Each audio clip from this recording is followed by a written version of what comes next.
The 100 mains competition 2026 का match number 6 जो कि डबल हेडर का दिन होगा, तो दूसरा मैच आज के दिन का ये खेला जाएगा द 100 मेंस कॉम्पिटिशन के अंदर, जहां पर एक टीम होगी वेल्स फायर की, दूसरी टीम होगी एमआई लंदन की। ये दोनों टीमें एक दूसरे के खिलाफ जब सोफिया गार्डन कार्डिफ के उस मैदान पर भिड़ेंगी, जहां पर पिछले 2 ढाई या 3 महीने के अंदर T20 फॉर्मेट की ही केवल अगर हम बात कर लें तो मेंस और विमेंस दोनों का मिलाकर के कम से कम 20 मैचेस यहां पर खेले जा चुके हैं। और ऐसे मैदानों पर जहां पर इतने सारे मैचेस लगातार खेले जा रहे हों, पिछले 2-3 महीने के अंदर उसका क्या इफेक्ट पिच के ऊपर पड़ता रहा है, रिजल्ट्स पर क्या उसका असर पड़ा है, और उससे भी बढ़कर के एक चीज है कि वेदर फोरकास्ट जो आज के इस मैच का है वो क्या इफेक्ट डालेगा आज के इस मैच के रिजल्ट पर, वो आगे आपको मैं पिच रिपोर्ट में समझाऊंगा। और उसको लिंक करके दोनों टीमों की तरफ से दोनों सारे जो प्लेयर्स हैं, और दोनों ही टीमें अपना पिछला मैच वन साइडेड जीत करके आई हैं, एक टीम 7 विकेट से, एक टीम 6 विकेट से, जिससे दिखाई पड़ता है कि बॉलिंग ने तो इनके शानदार काम किया ही, और बैटर्स ने भी काफी अच्छा रिस्पॉन्स दिया, जो कि खास करके टॉप ऑर्डर के बैटर्स थे, और उसी वजह से 6 विकेट और 7 विकेट के बड़े-बड़े अंतर से ये दोनों टीमें अपना पिछला मैच जीत करके आई भी हैं। तो कौन से बेस्ट वो 11 प्लेयर्स होंगे, ये समझना काफ़ी ज़रूरी होगा, और उसमें कप्तान वाइस कप्तान कौन से होंगे, ये जानना भी काफ़ी ज़रूरी होगा, जिसमें ये भी बताऊँगा कि सिचुएशन के हिसाब से पहले बैटिंग, सेकंड बैटिंग के हिसाब से या बॉलिंग के हिसाब से कौन से प्लेयर कब बेटर होंगे, और मल्टीपल टीमें भी अगर आपको बनानी होंगी तो वो भी आप यहाँ पर समझ पाएँगे। जहाँ पर 25 जुलाई को ये मैच खेला जाएगा रात को 10:30 बजे से भारत के समय के हिसाब से, लेकिन लोकल टाइम की जब बात आती है तो वहाँ की लोकल टाइम के हिसाब से शाम को 6 बजे से जब ये मैच स्टार्ट होगा, तो आसमान पर अच्छे खासे बादल बने रहेंगे, और पूरे दिन के दौरान बादल बने रहेंगे, और इवन चांसेस ये भी हैं कि जैसे-जैसे मैच आगे बढ़ेगा, ये जो बादल हैं ना, इनकी संख्या और भी बढ़ेगी। हालाँकि बारिश के चांसेस यहाँ पर दिखाई नहीं पड़ते, और जब बारिश के चांसेस दिखाई ना पड़े तो डकवर्थ लुईस का जो एक गेम आता है कि उसमें सेकंड बैटिंग करने वाली टीम को वो काफ़ी हद तक जो नियम है वो फ़ेवर कर देता है काफ़ी हद तक। तो चूँकि वहाँ पर एक लक्ष्य सामने होता है, तो वो तो गेम से बाहर हो जाता है, चूँकि बारिश की संभावना नहीं है। लेकिन जो आसमान पर काले घने बादल पूरे दिन पड़े रहेंगे, उसकी वजह से पिच के अंदर कुछ खास वेयर एंड टेयर क्रिएट हो नहीं पाएगा।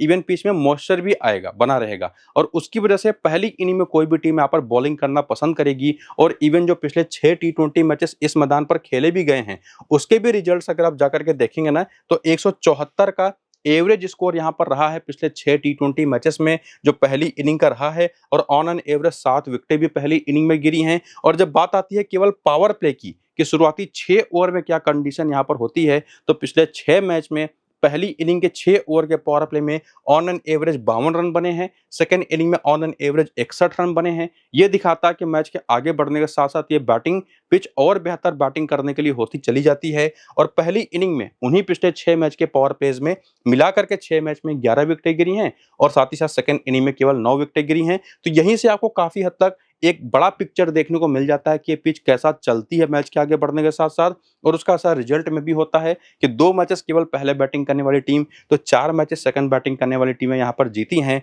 और ऐसा वेदर हो और ऐसे पिच के रिजल्ट्स हों, तो काफ़ी हद तक क्लियर है कि टॉस डिसाइड कर सकता है आज के इस मैच में कौन जीतेगा। और बाकी 39 विकेटें तेज गेंदबाजों को पिछले 6 मैच में मिली हैं, और ये नंबर काफ़ी कम है, सीधे-सीधे आपको मैं बता दूँ, जिसमें 23 विकेटें पहली इनिंग में, 16 विकेटें सेकंड इनिंग में। लेकिन इंटरेस्टिंग बात जो है कि तेज गेंदबाजों को तो विकेटें कम मिली हैं ओवरऑल अगर आप देखें, लेकिन इसमें स्पिनर्स ने काफ़ी बड़ी भूमिका निभाई है, क्योंकि इनको भी यहाँ पर मदद मिलती है। 37 विकेटें पिछले 6 मैच में स्पिनर्स को भी मिली हैं, 19 विकेटें पहली इनिंग में, 18 विकेटें सेकंड इनिंग में। तो इसका मतलब ये है कि इंग्लैंड के बाकी मैदानों की तरह यहाँ पर ऐसा नहीं होगा कि केवल तेज गेंदबाज गेम में रहेंगे। स्पिनर्स का भी बड़ा रोल होगा, और बैटर्स का तो होगा ही। खास करके सेकंड इनिंग में जो टीम बैटिंग करेगी, उसका टॉप ऑर्डर बैटिंग लाइनअप बहुत ज़रूरी होगा, और शायद मिडल ऑर्डर को उतना महत्व ना दे जो टीम सेकंड इनिंग में बैटिंग करेगी, लेकिन वो उसका उल्टा आपको करना पड़ेगा पहली इनिंग की बैटिंग करने वाली टीम के साथ।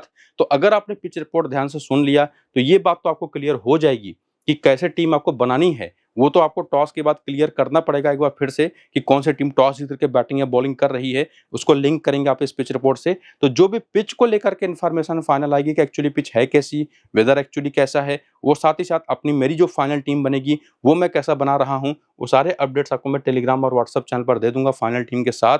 तो जाकर के टेलीग्राम और व्हाट्सएप को ज्वाइन करिए। नीचे इसी वीडियो के डिस्क्रिप्शन में और कमेंट बॉक्स में जो पिन किया हुआ कमेंट है, लिंक आपको मेरे टेलीग्राम और व्हाट्सएप चैनल का वहाँ पर मिल जाएगा। क्लिक करके जल्दी से जाकर के ज्वाइन हो जाइए। फिलहाल आगे आइए बात करते हैं यहाँ पर सबसे पहले प्लेइंग 11 या बैटिंग ऑर्डर की। जो पिछले मैच है वेल्स फार की तरफ से उतरी थी, जहां पर फिलिप साल्ट है, मैथ्यू शॉट है, जो रूट है, रचिन रविंद्र है, जॉर्डन कॉक्स है, एसा ट्राइब है। एसा ट्राइब जर्सी नाम के देश से आते हैं और उनको अगर आप छोड़ दे तो बाकी काफी वेल नोन यहाँ पर प्लेयर्स आपको दिखाई पड़ रहे हैं। जॉर्डन कॉक्स तक इंग्लैंड के लिए खेलते हैं और उसके बाद बेन केलाफे हैं, मार्को एंसन है, क्रिस वोक्स हैं, लोकी फर्गूसन है, सैम कुक हैं।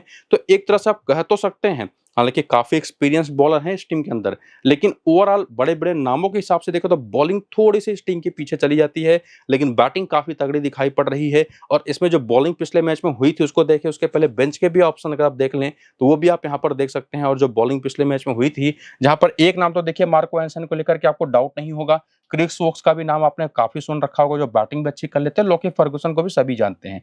तो ये तीन बॉलर तो मेजर भूमिका निभाएंगे पूरी बॉलिंग में, जिसमें सैम कुक भी पावर प्ले में बॉलिंग करेंगे, डेथ में भी आकर के बॉलिंग कर देते हैं। मैथ्यू शॉट आपको थोड़े बहुत ऑफ स्पिन बॉलिंग करते दिखाई पड़ेंगे पार्ट टाइमर के तौर पर, वही काम जो रूट ने भी पिछले मैच में किया था, 2 ओवर कर गए थे। तो ये एक बड़ी भूमिका निभा सकते हैं। बाकी करियर के आंकड़े और प्लेयर का एक्सपीरियंस जानना हो इस शॉर्टर फॉर्मेट में तो आप यहाँ पर देख सकते हैं, वीडियो को रोक करके हर एक जो वेल्स फायर का प्लेयर है वो क्या एक्सपीरियंस लेकर के आता है, वीडियो को रोक करके आप यहाँ पर जरूर देखिएगा। और बाकी आगे आपके सामने है रिसेंट फॉर्म, जहां पर पिछले मैच की परफॉर्मेंस और ओवरऑल प्लेयर का फॉर्म दिखाई पड़ रहा होगा।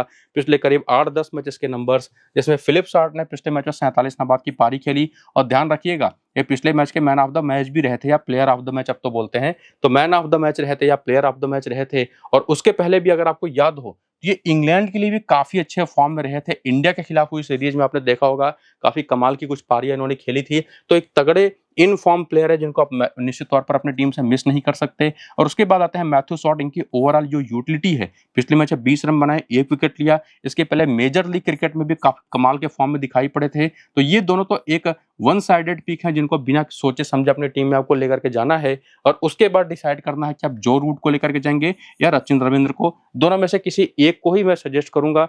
रिसेंट फॉर्म में तो जो रूट बहुत अच्छे फॉर्म में रहे हैं, लेकिन साथ ही साथ वो बॉलिंग भी करके दे रहे थे पिछले मैच में 2 ओवर, तो वो थोड़ा सा अपर हैंड लेकर के जाते हैं। लेकिन अगर आप थोड़ा सा रिस्क ले पाए तो आप चले जाइएगा रचिन रविंद्र के साथ। तो मेरा सजेशन होगा कि दोनों में से कोई एक ट्राई करिए, देखते हैं आप किसके साथ जाना चाहेंगे। लेकिन इसमें एक बड़ी भूमिका उस बात की भी होगी कि सामने की टीम में कितने लेफ्ट हैंडर्स हैं, राइट हैंडर्स हैं। राइट हैंडर्स ज्यादा हुए तो रचिन रविंद्र आपको बॉलिंग करते दिखाई पड़ेंगे, जो पिछले मैच में उन्होंने किया नहीं। लेकिन जो रूट अगर सामने लेफ्ट हैंडर्स ज्यादा दिखाई पड़े तो वो भी आपको बॉलिंग करते दिखाई पड़ सकते हैं। तो उस पर भी आपका डिसीजन काफी हद तक लेने में मदद मिल पाएगी जब आगे की टीम को आप समझ लेंगे। और बाकी जॉर्डन कॉक्स, एसा ट्राइब को मैं प्रेफर करूंगा नहीं। इवन आप चाहे ना तो अगर आपको इन दोनों में से किसी एक को पिक करना तो उससे बेहतर है कि आप इन चारों को ही टीम में लेकर के चले जाएं। लेकिन उसके पहले अगर आप बॉलिंग कॉम्बिनेशन देखें तो मार्को एंसन को आप मिस नहीं कर सकते, पिछले मैच में भी 2 विकेट लिया था। और बाकी सैम कुक, क्रिस वोक्स और यहाँ पर लोकी फर्गुसन जैसे 3 जो बॉलर दिखाई पड़ रहे हैं, इसमें अगर आपको किसी को ट्राई करना है तो पहली इनिंग की बॉलिंग हो तो इनमें से कोई 2 बॉलर आपको टीम में रखना है। ये चीज आपको डिसाइड करनी पड़ेगी कि किसको लेकर के जाना है। और उसमें अगर आपको हेल्प चाहिए तो पहली इनिंग की बॉलिंग है तो मेरे हिसाब से क्रिस वोक्स और साथ ही साथ सैम कुक, ये ज्यादा बेटर पिक होंगे अगर यहाँ पर पहली इनिंग की बॉलिंग होती है तो। लेकिन सेकेंड इनिंग की बॉलिंग अगर है तब वहां पर आप प्रेफर कर सकते हैं क्रिस वोक्स के ऊपर। यहां पर सेकेंड इनिंग की बॉलिंग है तो आप क्रिस वोक्स के ऊपर प्रेफर कर सकते हैं लोकी फर्गुसन को। ये चीजें ध्यान से सुन करके समझ करके अपनी टीम बनाइएगा। तो इस तरह से प्लेयर आपको पिक करने हैं। लेकिन एक चीज और ध्यान रखिएगा, पीछे पिच रिपोर्ट में आपने देखा कि स्पिनर्स की भी यहाँ पर भूमिका होती है। तो अगर जेफर कोहान खेलते दिखाई पड़ गए तो ये भी एक बहुत बड़ी भूमिका निभाएंगे, तब आपको इनको भी कंसिडर करना पड़ेगा। तो ओवरऑल अगर आप देखें तो ये जो चारों के चारों पेसर्स हैं, इसमें से कम 3 पेसर तो आपके टीम में होंगे ही होंगे, इसमें कोई डाउट नहीं है पहली इनिंग की बॉलिंग में। और किसको कब लेना ये चीज आपको मैं क्लियर कर दिया हूं। तो इन तीनों पेसर्स के साथ साथ फिलिप साल्ट और मैथ्यू शॉट को लेकर के कोई डाउट नहीं है। और बाकी जो रूट और रचिन रविंद्र में से किसी एक को पिक कर लेना है। लेकिन ध्यान रखिएगा, अगर सेकेंड इनिंग की बॉलिंग हो गई तब आपको यहाँ पर पहले इनिंग की बैटिंग करते टीम दिखाई पड़ेगी। तब मेरा प्रेफरेंस होगा कि आप चारों ही बैटर्स को पिक कर लीजिए और कोई 2 बॉलर ले लीजिए, जिसमें से एक तो हो गया मार्को एंसन, इनको लेकर के कोई डाउट नहीं है। दूसरे मेरा हिसाब से बेस्ट ऑप्शन होंगे सैम कुक। तो इस तरह से आपको अपनी टीम पिक करनी है। तो अगर आपने यहाँ पर ध्यान से चीजें सुनी होंगी तो क्लियर हो जाएगा आपको। बाकी हेड टू हेड के आंकड़े अगर आप देखें तो सैंपल साइज बहुत बड़ा है नहीं, है भी तो जिसके नंबर्स हैं वो उतने बेहतर है नहीं कि इसके हिसाब से कुछ डिसीजन आप ले पाएं। फिर भी अगर आप देखना चाहते हैं हेड टू हेड के आंकड़े तो आप देख सकते हैं वीडियो को रोक करके। और बाकी वेन्यू के आंकड़े अगर आप देखें तो इस मैदान पर भी ना तो मैथ्यू शॉर्ट का भी चले हैं, ना तो फिलिप साल्ट कुछ खास कर पाए हैं। जो रूट ने यहाँ पर अच्छा काम किया, यहाँ पर जॉर्डन कॉक्स भी ठीक ठाक खेल गए हैं। यहाँ पर बेन किलावे का हालांकि पिछले मैच में से बॉलिंग कराया ही नहीं गया, जबकि बॉलिंग कर सकते हैं। ऐसा ट्राइब के भी नंबर हैं लेकिन वो उतना इंपॉर्टेंट है नहीं। मार्को एंसन यहीं पर एक मैच में 2 विकेट ले चुके हैं, यहीं पर लोकी फर्गूसन के 3 मैच में 4 विकेट है, लेकिन यहीं पर क्रिस वोक्स के 3 मैच में केवल 1 विकेट है। और इसी वजह से मैं कह भी रहा था ना कि मार्को एंसन के साथ दूसरा कोई बेटर बॉलिंग ऑप्शन इस टीम के पास है तो वो सैम कुक है, जो कि इस मैदान पर खेले नहीं है। हालांकि यहाँ पर जॉर्डन क्लार्क अगर खेल जाते हैं तो एक बॉलिंग ऑलराउंडर है, ये भी इंपॉर्टेंट पिक रहेंगे। और बाकी प्लेयर बैटल देखेंगे तो एक चीज तो पक्की है कि स्पिन के खिलाफ ये टीम फंस सकती है। कोई भी टीम फंसेगी जो 200 में खेलती है, लेकिन ओवरऑल सैम करन और टॉम करन 2 ऐसे बॉलर हैं जो परेशान करते रहे हैं इनके टॉप ऑर्डर बैटर्स को। बाकी रचिन रविंद्र को ऑफ स्पिन और लेफ्ट आर्म ऑर्थोडॉक्स बॉलिंग दोनों परेशान करती है। और उसमें बाएं हाथ का तेज गेंदबाज भी हमेशा गेम में रहेगा, जो कि सैम करन है। लेफ्ट आर्म ऑर्थोडॉक्स तो रहेगा ही। और बाकी सैम करन एक बार फिर से यहाँ पर आपको दिखाई पड़ेंगे, जिसमें स्पिन बॉलिंग, ऑफ स्पिन और लेफ्ट आर्म ऑर्थोडॉक्स वो दोनों गेम में आते दिखाई पड़ रही है। तो ऐसे टीम के खिलाफ अगर आप सामने वाली टीम की तरफ से ऑप्शन देखने जाएंगे, सबसे पहले तो प्लेइंग 11 या बैटिंग ऑर्डर देखें जो पिछले मैच में खेला था एमआई लंदन का। तो विल जैक्स और जेम्स विंस ने ओपन किया था, जेसन रॉय, सैम करन उसके बाद आए थे, निकोलस पूरन थे, जोस फिलिप थे। और ये टीम गजब के फॉर्म में है बैटिंग पर्सपेक्टिव से अगर हम बात करें। खास करके जेसन रॉय को छोड़ दें, हालांकि जेसन रॉय पिछले मैच में केवल नहीं चले थे, उसके पहले ये भी बहुत अच्छे फॉर्म में थे, जो कि आगे आपको मैं बताऊंगा। बाकी टॉम करन है, राशिद खान है, रिचर्ड ग्लीसन है, ट्रेंट बोल्ट है और नेथन साउटर हैं। तो एक दिक्कत तो है कि अगर सेम प्लेइंग के साथ ये टीम जाती है तो ना तो इनके पास लेफ्ट आर्म ऑर्थोडॉक्स बॉलर कोई बचेगा, जो कि सामने वाली टीम के बैटर्स की एक कमजोरी है। लेकिन ऑफ स्पिनर ऑप्शन एक इनके पास विल जैक्स का है, जो कभी कभी बॉलिंग कर देंगे। और लेफ्ट आर्म ऑर्थोडॉक्स बॉलर के जहां पर लेग स्पिनर जो इनके पास 2 हैं वो यूजफुल हो सकते हैं, जो कि दोनों ही अच्छे फॉर्म में नहीं है। लेकिन बॉलिंग में ट्रेंट बोल्ट है, ग्लीसन है, टॉम करन है, सैम करन है, ये तो चारों के चारों मोस्ट इंपॉर्टेंट हैं। और बाकी बेंच पर भी ऑप्शन अगर आप देखने जाए तो कैलम पार्किंसन इनके पास है, एक लेफ्ट आर्म ऑर्थोडॉक्स बॉलर।